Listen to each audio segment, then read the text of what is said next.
जय हिंद बच्चों, welcome back to my YouTube channel. Students, हम इलेक्ट्रोस्टैटिक्स में चैप्टर 2 जो कि इलेक्ट्रिक पोटेंशियल और कैपेसिटेंस है वो हम कर रहे हैं। तो आज उस सेशन को कंटिन्यू करते हुए हमने इलेक्ट्रिकल कैपेसिटेंस और कैपेसिटर के बारे में डिस्कस करना है, राइट। बच्चों, हर कंडक्टर में, चाहे वो छोटा सा छोटा क्यों ना हो या बड़ा से बड़ा क्यों ना हो, हर कंडक्टर में जब आप चार्ज दोगे तो वो कुछ ना कुछ चार्ज को स्टोर करके जरूर रखता है। So what I mean to say is that every conductor has got some charge storing ability। और बच्चों, जो मेजर होता है ना of the ability of a conductor store electric charge, उसी को हम इलेक्ट्रिकल कैपेसिटेंस कहते हैं। और उसी के बारे में आज हमने डिस्कस करना है। बच्चों, हमें पता ही है, कभी भी किसी बॉडी को अगर हम चार्ज देते हैं then definitely the body is raised to a certain potential, right. So जैसे जैसे हम किसी बॉडी को ज़्यादा से ज़्यादा चार्ज देते जाएंगे वैसे वैसे उसकी पोटेंशियल भी बढ़ती रहेगी, राइट। अगर किसी बॉडी को या कंडक्टर को हम क्यू चार्ज दे रहे हैं और मान लेते हैं उसकी पोटेंशियल वी है, then obviously Q would be directly proportional to V, right. So, as you are aware, in order to eliminate this proposed sign, we need to introduce some constant. And students, that constant is what we call as capacitance. या इसको हम electrical capacitance या simply capacity कह सकते हैं of the conductor. So this is a very very important expression. Q equals to CV. तो again मैं repeat कर रहा हूँ बच्चों, every conductor have got some charge storing ability. और जो फिजिकल क्वांटिटी किसी भी कंडक्टर का चार्ज स्टोरिंग एबिलिटी को मेजर करता है उसी को हम इलेक्ट्रिकल कैपेसिटेंस या कैपेसिटी कहते हैं, राइट। जैसे जैसे बॉडी को चार्ज देंगे उसकी पोटेंशियल बढ़ेगी। मान लेते हैं क्यू चार्ज देने से बॉडी की potential is raise to potential V, then Q is directly proportional V. So in order to eliminate this proposed sign we need to introduce some constant. This constant C is known as capacitance. और बच्चों, आगे हमने discuss करना है ये जो capacitance है ये डायमेंशंस यानी कि shape and size of the conductor पे डिपेंड करता है। ये इस बात पे भी डिपेंड करता है कि वो कंडक्टर किस मीडियम में प्लेस्ड है। So it depends upon various factors which will be discussing, right. तो कैपेसिटेंस को डिफाइन करने के लिए मैथमेटिकली उसको हम ऐसे भी लिख सकते हैं, C it's equal to Q by V. Now look, if we consider V to be 1 volt then C जो होगा वो क्यू के इक्वल हो जाएगा। तो आप इसको भी यूज कर सकते हो कैपेसिटेंस को डिफाइन करने के लिए। तो कैपेसिटी या जो इलेक्ट्रिकल कैपेसिटेंस है किसी भी कंडक्टर का may be defined as the charge required to raise its potential through 1 volt. जितने चार्ज की जरूरत होगी किसी भी कंडक्टर को देने की जिससे कि उसकी पोटेंशियल 1 वोल्ट से मैं इन्हांस या इंक्रीज कर सकूं, that charge is known as the capacitance, right. So this another alternative way of defining capacitance. अब बच्चों, इसका जो एसआई यूनिट होता है दैट इज फैरड। तो सी क्यू बाई वी होता है, तो एसआई यूनिट इज फैरड। इसको हम FARAD, इसको कैपिटल लेटर डी एफ से हम डिनोट करते हैं। चार्ज का SI unit we are aware it is coulomb which is denoted by capital letter C, and potential का it is denoted by volt which is V. So the capacitance or the capacity of a conductor is said to be 1 farad if 1 coulomb of charge is required to raise its potential through 1 volt. किसी भी conductor को अगर 1 coulomb charge देने से उसकी potential 1 volt से enhance हो जाती है, इंक्रीज कर जाती है, तब हम कह सकते हैं कि उस कंडक्टर की कैपेसिटेंस 1 फैरड है। और बच्चों, 1 फैरड जो होता है it's a very large unit of capacitance. तो normally we make use of units which are milli farad which is 10⁻³ farad. फिर बच्चों हम माइक्रो फैरड यूज करते हैं which is 10⁻6 farad. Then nano farad हम यूज कर सकते हैं which is 10⁻9 farad. Then pico farad. Pico farad is micro farad which is 10⁻12 farad. So these are some of the common units for measuring capacitance of a conductor, right? तो बच्चों, ऐसा unit of capacitance is farad, while CGS unit उसके दो होते हैं, one is the electrostatic unit and the other one is the electromagnetic unit. जो electrostatic CGS unit of capacitance है that is known as stat farad. It is written like this, stat farad. And जो electromagnetic CGS unit of capacitance है that is known as ab farad.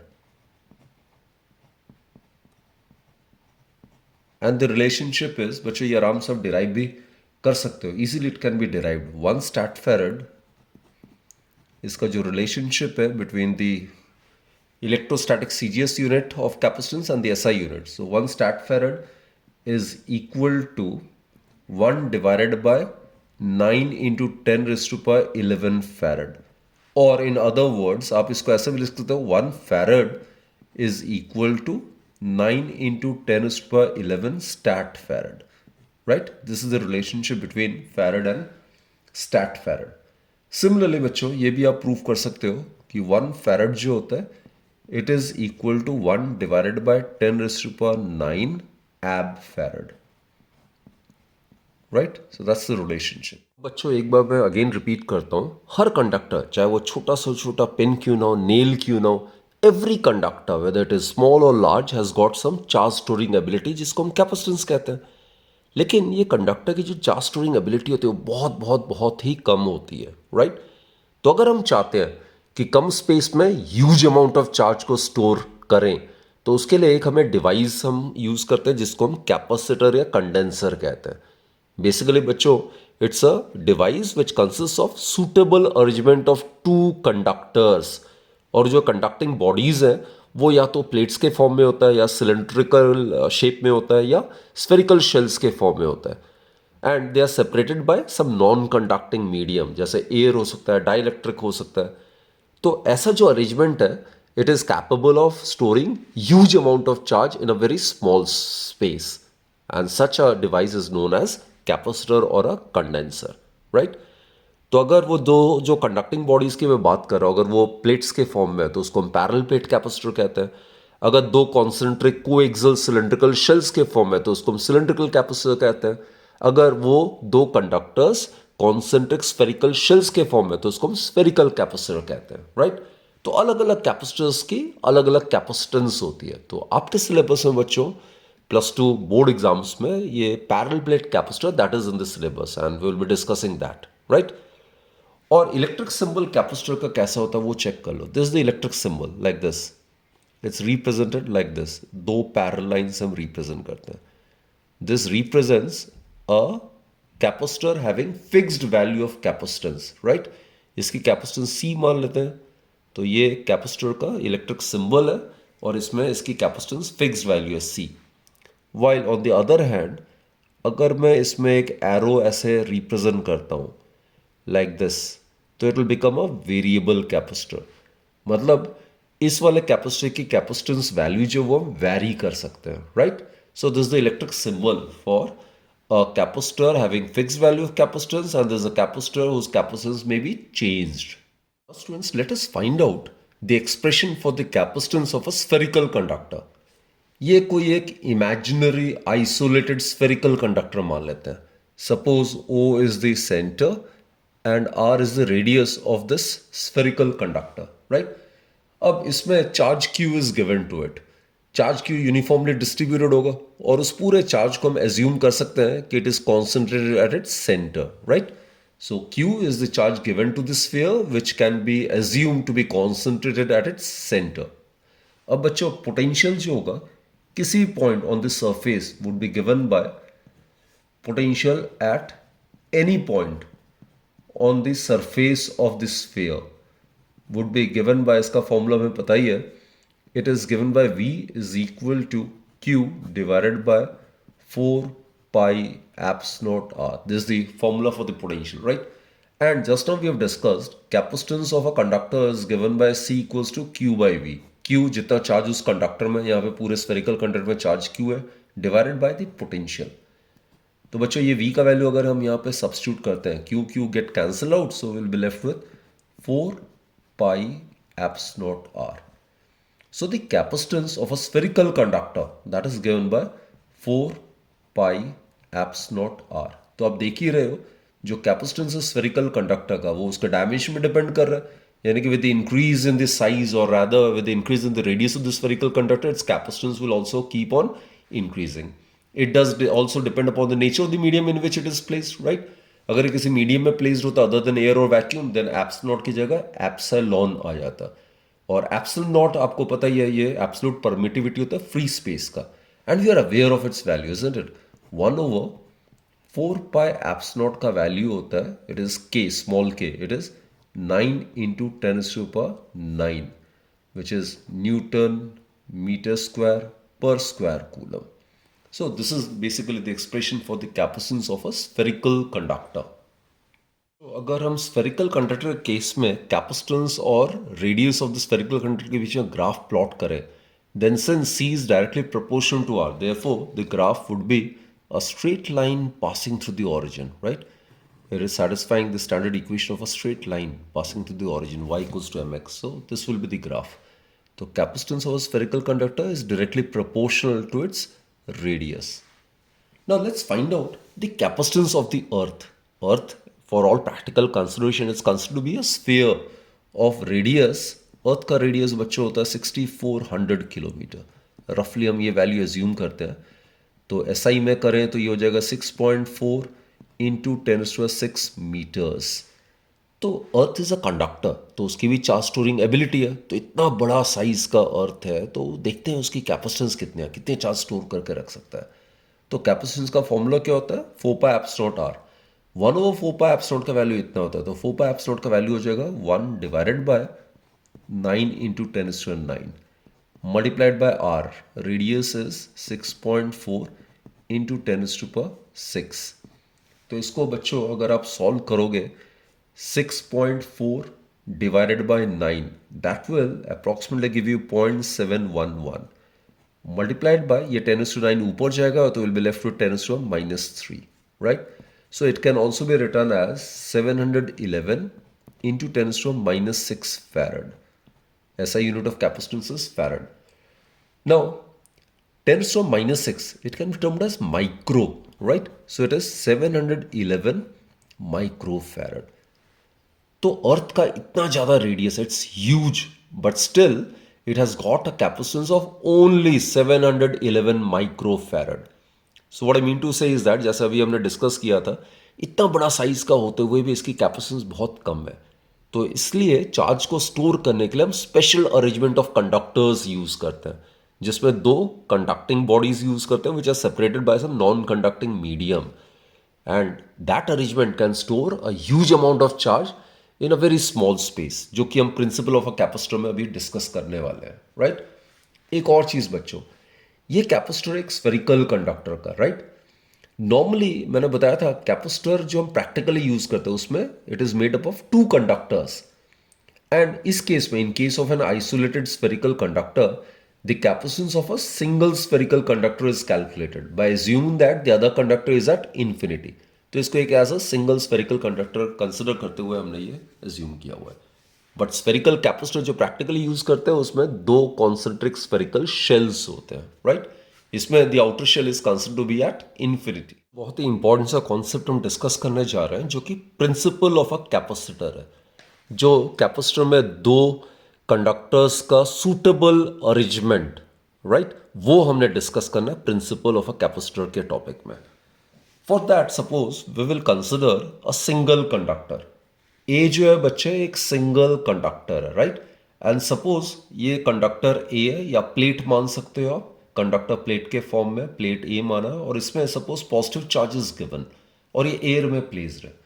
अब जैसे ही इसमें positive charge हम देंगे तो क्या होगा बच्चों, जैसे हमें पता है इस प्लेट ए की पोटेंशियल बढ़ेगी, और ज़्यादा चार्ज देंगे तो इसकी पोटेंशियल और बढ़ेगी, और चार्ज देंगे तो और भी बढ़ेगी पोटेंशियल। तो ये चार्ज तब तक ये प्लेट ए एक्सेप्ट करता रहेगा जब तक कि इसकी पोटेंशियल मैक्सिमम वैल्यू अटेन ना कर ले। Once this plate A has attained maximum potential, thereafter if some further charge is given to it, then it will lose that additional charge to the surroundings. कहने का मतलब है बच्चों, जैसे मैंने समझाया था, हर कंडक्टर की चार्ज स्टोरिंग एबिलिटी होती है, लेकिन एक मैक्सिमम हद तक की चार्ज को वो एक्सेप्ट कर सकता है जब तक कि उसको मैक्सिमम पोटेंशियल वो अटेन ना कर ले। एक बार इस प्लेट ने मैक्सिमम पोटेंशियल अटेन कर लिया, उसके बाद भी अगर आप इसको चार्ज दे रहे हो तो वो चार्ज क्या होगा, वो सराउंडिंग को लीक कर देगा या लूज कर देगा, राइट? तो इसकी चार्ज स्टोरिंग एबिलिटी जो होती है सिंगल कंडक्टर, वो बिल्कुल ही लिमिटेड होती है, तो इसका कोई सिग्निफिकेंस नहीं। Although it is storing charge, but it is too small to be made use of any practical purposes, right? अब सेकंड सिनारियो में क्या करते हैं, ये तो प्लेट चार्ज्ड कंडक्टर है, ये ऑलरेडी हमें पता ही है। ये प्लेट ए है जिसको कि हमने पॉजिटिव चार्ज दिया to its maximum potential. Now what happens is, अब हमने क्या किया, एक दूसरा अनचार्ज कंडक्टर जो कि अगेन प्लेट के फॉर्म में, उसको मैंने चार्ज कंडक्टर ए के पास रख दिया मैंने। तो ये भी एक कंडक्टर है, अनचार्ज है, तो इसमें क्या होगा, रीडिस्ट्रीब्यूशन ऑफ चार्ज होगा। तो ऑब्वियसली ये जो नियर वाला फेस है इसमें नेगेटिव चार्ज इंड्यूस हो जाएगा, और ये जो बी का जो फार्दर फेस है उसमें पॉजिटिव चार्ज इंड्यूस हो जाएगा। अभी भी नेट चार्ज जीरो ही है, सिंपली रीडिस्ट्रीब्यूशन हो रहा है। So in case an uncharged conductor again in the form of plate is placed near a charged conductor, then the induced negative charge will get induced on the nearer end while the positive charge will get induced on the farther end, right? और बच्चों ये जो negative charge induce हुआ है जो कि plate ए के करीब है, ये क्या करेगा, प्लेट ए के पोटेंशियल को कम करेगा, क्योंकि नेगेटिव चार्ज क्या करता है, it tries to cancel the effect of positive charge on A. Basically negative charge जो है वो प्लेट ए के पोटेंशियल को कम करेगा, जबकि जो farther face of plate B में जो पॉजिटिव चार्ज इंड्यूस हुआ है वो प्लेट ए के पोटेंशियल को इंक्रीज करेगा। लेकिन बच्चों पास कौन सा है, ये नेगेटिव चार्ज जो वो ज़्यादा क्लोजर है प्लेट ए के, तो नेगेटिव चार्ज का इफेक्ट इसमें ज़्यादा डोमिनेटिंग होगा।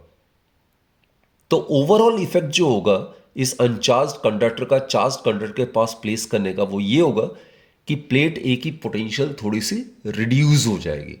There will be a net decrease in the potential of A. Now in order to make the potential of plate A again at the same level, what happens, more charge can be given to it. तो इससे हम ये conclude कर सकते हैं कि capacity of plate A has increased somewhat by bringing this uncharged conductor closer to it. तो बच्चों कंक्लूजन क्या हुआ पॉइंट बी में, bye introducing an uncharged conductor near a charged conductor, the potential of charged conductor slightly decreases and hence its capacitance slightly increases, right? Now consider third part. Already ये तो है ही है, plate ए जो कि fully charged है maximum potential तक, और इसमें नेगेटिव चार्ज इंड्यूस हो जाता है, ये भी हमने डिस्कस किया था इनर वाले फेस में। अब हम क्या करते हैं, ये जो कंडक्टर बी है इसको हम अर्थिंग कर देते हैं like this is symbol of earthing, right? So conductor which is in the form of plate is now earthed, that is it is connected to the earth. तो बच्चे यहाँ पे जो इंड्यूस्ड पॉजिटिव चार्ज था वो न्यूट्रलाइज हो जाएगा। कैसे न्यूट्रलाइज होगा, due to the electrons coming from the earth. Earth से इलेक्ट्रॉन्स आएगा तो उस पॉजिटिव चार्ज को न्यूट्रलाइज कर देगा। ये जो नेगेटिव चार्ज है ये बाउंड चार्ज है, ये अर्थ पे नहीं जाएगा, it is a bound charge, right? इसकी वजह से ये बाउंड चार्ज है। तो plate A will be having only and only negative charge, और नेगेटिव चार्ज का काम क्या होता है, ये यहाँ पे प्लेट ए में जो पॉजिटिव चार्ज है उसके इफेक्ट को कैंसिल करेगा काफी हद तक। तो as a result now what happens is plate A की पोटेंशियल ट्रेमेंडसली या कंसिडरेबली कम हो जाती है। तो दोबारा से प्लेट ए के पोटेंशियल को उसी लेवल तक, मैक्सिमम लेवल तक रेज करने के लिए इसको हम बहुत बहुत बहुत ज़्यादा चार्ज अभी और दे सकते हैं, जिसकी वजह से इसकी कैपेसिटेंस बढ़ गई। तो basically what is mean to say is that by placing an earth connected uncharged conductor near a charged conductor, the potential of plate A decreases considerably and hence the capacitance of the combination increases tremendously. So this forms the principle of a capacitor. और ये जो system बना है इसको हम parallel plate capacitor कहते हैं। 10 बच्चे to store electric charge a potential difference is required between the conducting plates separated by some non-conducting medium। इसमें non-conducting medium को हमने एयर माना हुआ है।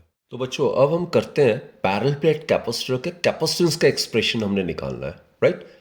तो ये पैरेलल प्लेट्स हम मान लेते हैं, दोनों आइडेंटिकल प्लेट्स हैं जो कि पैरेलल प्लेस्ड है। ये conductor in the form of plate A है और ये conductor in the form of plate B है। अभी अभी हमने डिस्कस किया है कि इसमें अगर हम पॉजिटिव चार्ज देते हैं प्लेट ए में तो ऑब्वियसली इसमें पॉजिटिव सरफेस चार्ज डेंसिटी हो जाएगा, तो इसमें नेगेटिव चार्ज इंड्यूस हो जाएगा प्लेट बी के इनर फेस में, और उसके फार्दर फेस में पॉजिटिव चार्ज इंड्यूस हो जाएगा।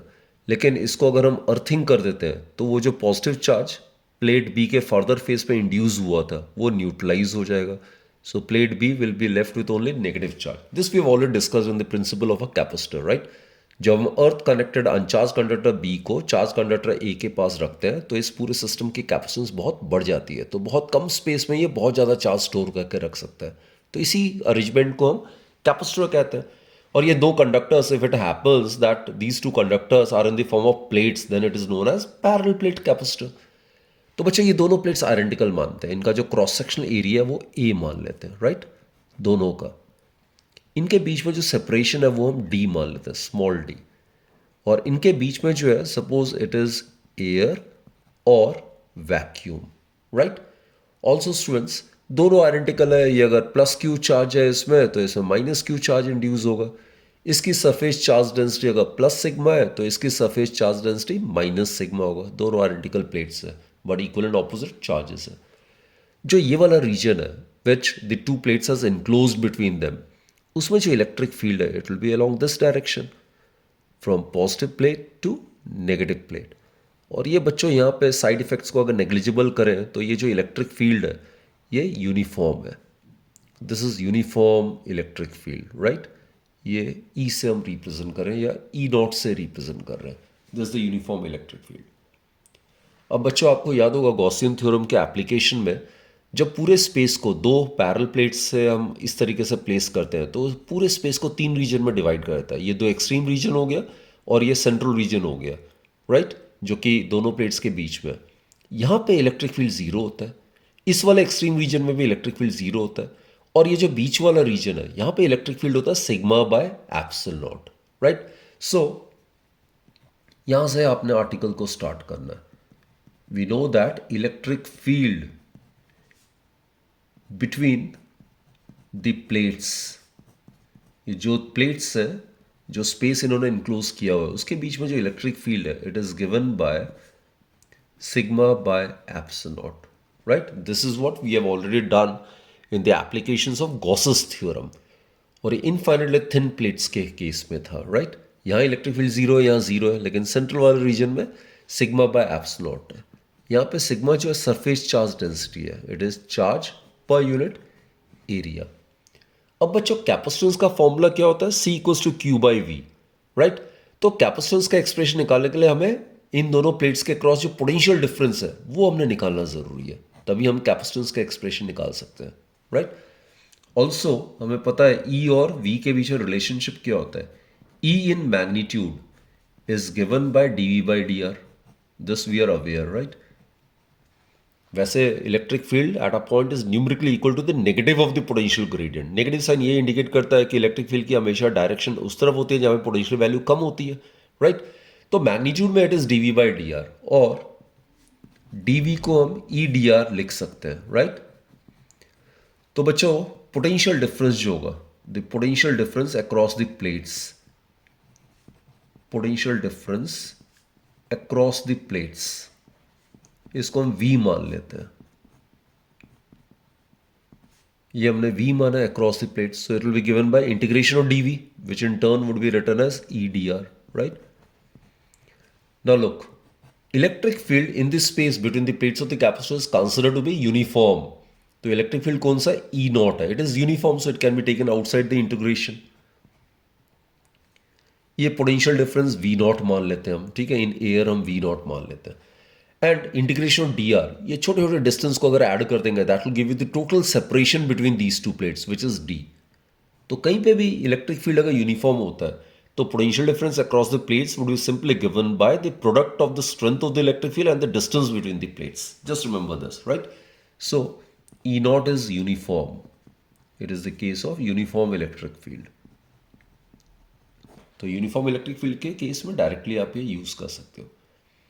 Therefore बच्चों put this as equation number 1 and equation 2। तो यहाँ से E का वैल्यू अगर यहाँ सब्स्टिट्यूट करते हैं, so what you get is V not, it would be equal E not की जगह क्या लिखेंगे हम, ये इलेक्ट्रिक फील्ड E नॉट मान लेते हैं, ओरिजिनल इलेक्ट्रिक फील्ड जो है स्पेस में। So it will be sigma by epsilon not D। Sigma किसके इक्वल है, Q by A, so it will be Q by A epsilon not D, right. Now students we are aware किसी भी conductor का, किसी भी capacitor का जो capacitance होता है वो किसके इक्वल होता है, ratio of the charge to the potential difference, isn't it. तो इस केस में हम कर रहे हैं capacitance of parallel plate capacitor when the space between the plates is filled with air या वैक्यूम, तो उस केस में Q बाई वी नॉट, और इसको हम C नॉट से डिनोट कर रहे हैं। So Q divide by V not की जगह ये वैल्यू सब्स्टिट्यूट करते हैं। So what you get is Q get cancelled. तो बच्चों this is the expression for the capacitance of a parallel plate capacitor in case where the space between the two plates is filled with air or vacuum. So we can easily notice that the capacitance of a capacitor does depend upon the dimensions of the conductor. It is directly proportional to the cross-section area of each of the two plates and it is inversely proportional to the separation between them. तो बच्चे capacitance ज़्यादा होने के लिए इन दोनों plates के बीच में जो सेपरेशन है वो कम से कम होना चाहिए। These two are placed very very close to each other. बच्चों एक स्पेशल केस कंसिडर कर लेते हैं। ये जो पैरेलल प्लेट कैपेसिटर में ये जो दो प्लेट्स और उनके बीच में जो स्पेस है, इसको अगर किसी मीडियम से अगर हम फिलअप कर देते हैं, राइट, मीडियम ऑफ से डाइलेक्ट्रिक कांस्टेंट कैपिटल के या रिलेटिव परमिटिविटी एप्सिलॉन आर, तो उस केस में कैपेसिटेंस क्या होगा? तो उस केस में कैपेसिटेंस सपोज C है, so it would be given bye in a medium, right, it is C medium.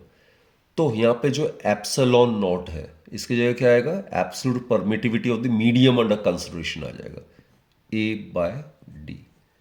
अब हमें पता है, वी नो दैट जो K होता है डाइलेक्ट्रिक कांस्टेंट या इसको हम रिलेटिव परमिटिविटी भी कहते हैं, it is given by the ratio of the permittivity of the medium to the absolute permittivity of free space.